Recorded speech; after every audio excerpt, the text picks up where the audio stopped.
ጊዜ ስጡ ለእግዚአብሔር ቃል። ዲቮሽናችሁ ላይ በጣም ሲሪየስ ነው። ስለዚህ ልንጠነቀቅለት የሚገባው ይህ ድነት በወንጌል እውነት አማካኝነት የተቀበልነው ድነት አለ። ይሄንን ድነት አስቀድሞ በጌታችን በኢየሱስ ክርስቶስ ተነገረ።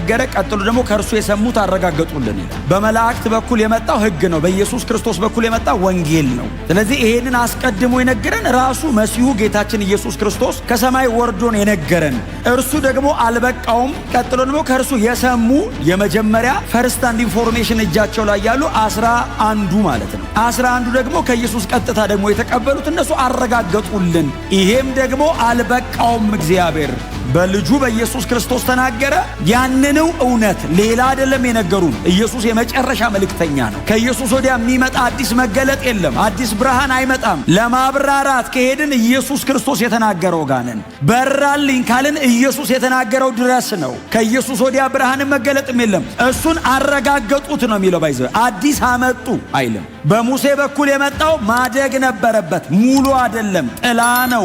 ብለርድ ያረጋል፣ ብዥ ያለ ነው። በክርስቶስ ኢየሱስ በኩል የመጣው ያለቀለት ነው፣ የመጨረሻ ነው። ስለዚህ አባቶች ያደረጉት ምንድነው? ማረጋገጥ። የሰሙ የአይን ምስክር የነበሩ አብረው የወጡ የገቡ የተመላለሱ። እግዚአብሔርም ይህንኑ ጉዳይ የሰማነውን ጉዳይ በጌታ በኢየሱስ ክርስቶስ በኩል የተላለፈውን ጉዳይ ለማረጋገጥ ለማጽናት፣ እውነት መሆኑን ኮንፈርም ለማድረግ በልዩ ልዩ በምልክት በድንቅ እና በተአምራት እግዚአብሔር ይህንን ያደረገው ከመቼ ጀምሮ ነው? በጌታ በኢየሱስ ክርስቶስ አገልግሎት በኩል ጭምር። ጌታ ኢየሱስ ክርስቶስ ቆሞ አስተምሯቸው ብቻ አልነበረም የሄደው።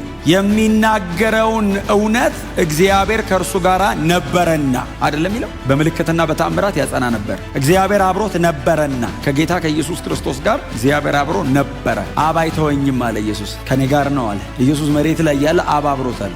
ሁሉም ጥለውት እንደሚሄዱ ስለሚያውቅ አብ አይተወኝም። እግዚአብሔር ከእርሱ ጋር ሆኖ ምልክቶችን ተአምራትና ድንቅ ነገሮችን እያደረገ ለመልእክቱ ማረጋገጫ እግዚአብሔር ይሰጣል።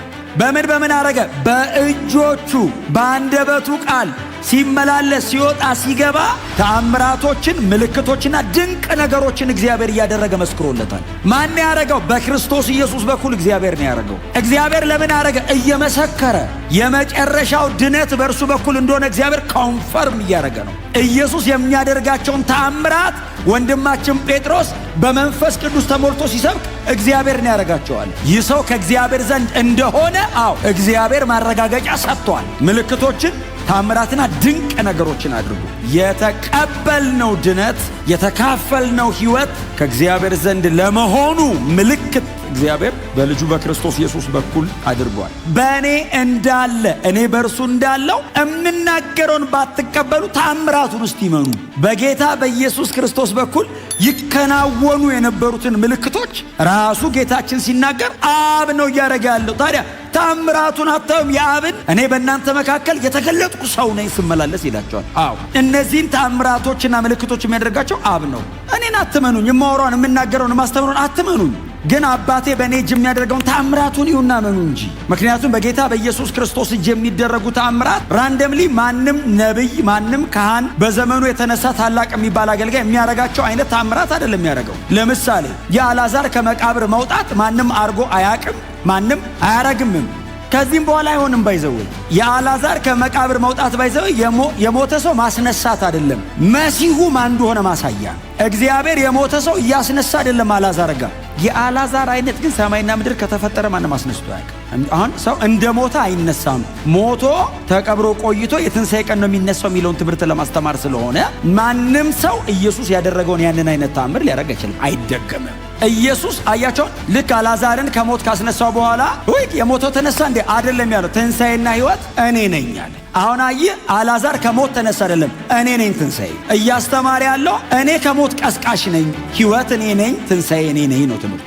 ስለዚህ እግዚአብሔር በኢየሱስ ክርስቶስ በኩል ያደረጋቸው ምልክቶች፣ ድንቆችና ተአምራቶች ይህንን የተቀበልነውን ድነት ማረጋገጫ ናቸው። የወንጌል እውነት አለ። ምልክቱ ዓላማው የተቀበሉትን ድነት ማረጋገጥ ነው። ከኢየሱስ የሰሙት አረጋገጡልን የሚለው የመዳንን ወንጌል ሰምቷል፣ አረጋገጡት። በምን? በምልክትና በድንቅ እግዚአብሔር በእጃቸው ያደረገ። ሰውየው እየዘለለ እየሮጠ ገባ። እየዘለለ ገባ የሚለው ያው ግልጽ ነው። በጣም ደስ ብሎት አይደለም የሚዘለው፣ መራመድ ስለማይችል ሰቅላችሁ ገደላችሁት። አዎ እግዚአብሔር ከሞት አስነስቶ ይሄው የምታዩትንና የምታውቁትን ሰው በፊታችሁ ደህና ሆኖ እንዲቆም አረገዋል። ይሄ ምልክት አዎ የተቀበልነው ኢየሱስ ክርስቶስ የዘላለም ሕይወት ሰጪ ለመሆኑ ማረጋገጫ ነው አለ። እግዚአብሔር የመንፈስ ቅዱስ ስጦታዎችን ለቤተ ክርስቲያን አፍስሷል። በደቀ መዛሙርት ሁሉ ላይ እግዚአብሔር ያስቀመጠው ስጦታ አለ። ከእግዚአብሔር ዘንድ ስጦታ ያልተቀበለ የተወሰኑ ሰዎች ብቻ ናቸው የተቀበሉት። በአካሉ ላይ እግዚአብሔር ስጦታ አፍስሷል።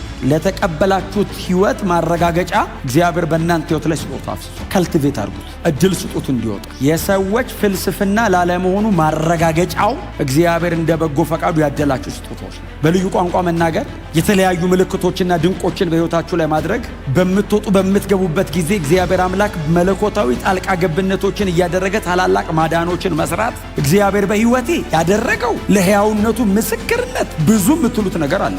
መንገዱን ሲመራኝ፣ ከሞት ሲታደገኝ፣ ሲናጠቀኝ ነፃ የማንለው ነገር የለም። ይሄ ሁሉ ነገር ግን የተከናወነው ለተቀበልነው እውነት ማረጋገጫ ነው። እግዚአብሔር ተአምር ለማድረግ አይደለም ያደረገው። የተቀበላችሁት ይሄ ሕይወት እውነት ነው። በእውነት ነው የምላችሁ። በቤተ ክርስቲያን ውስጥ ካሉ እጅግ ክቡርና ውድ ስጦታዎች መካከል አንዱ የመንፈስ ቅዱስ መውረድና የስጦታዎቹ መታደል ነው። ዓለም የላትም፣ እኛ ነን ያለ።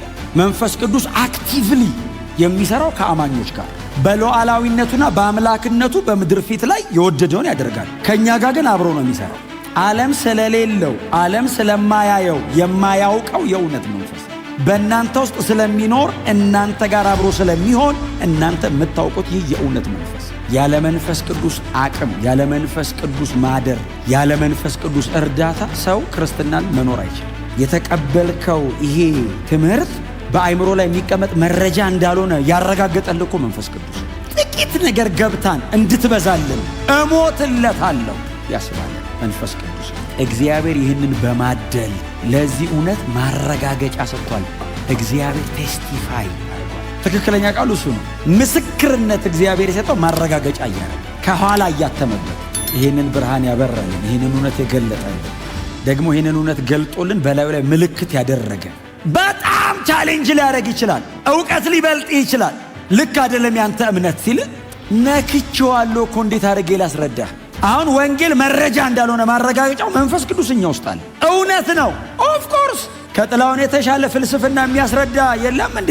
አለ። በጣም ምንም አይቆጠር ሕዝብ። ምንድነው ታዲያ እንደዚህ የሚያስጮህ? ማረጋገጫ አለኝ፣ ተቀብያለሁ። ለቤዛ ቀን የታተምኩበት ቅዱሱ የእግዚአብሔር መንፈስ በእኔ ውስጥ አለ። ኢየሱስ ሲመለስ ቼክ የሚደረገው ይሄ ነው። መንፈስ ቅዱስ ውስጡ አለ ወይ? ካለ ይነጠቃል። ብድግ ነው ከመሬት መሬት ራሱ ትለቀዋለች። አውተንቲኬሽን ውስጥ ነው ማረጋገጫው። ወንጌል እውነት ነው። ወንጌል ሕይወት ነው። ወንጌል ብርሃን ነው። ክብር ለኢየሱስ ይሁን። እግዚአብሔር ለዚህ ማረጋገጫ ሰጥቷል።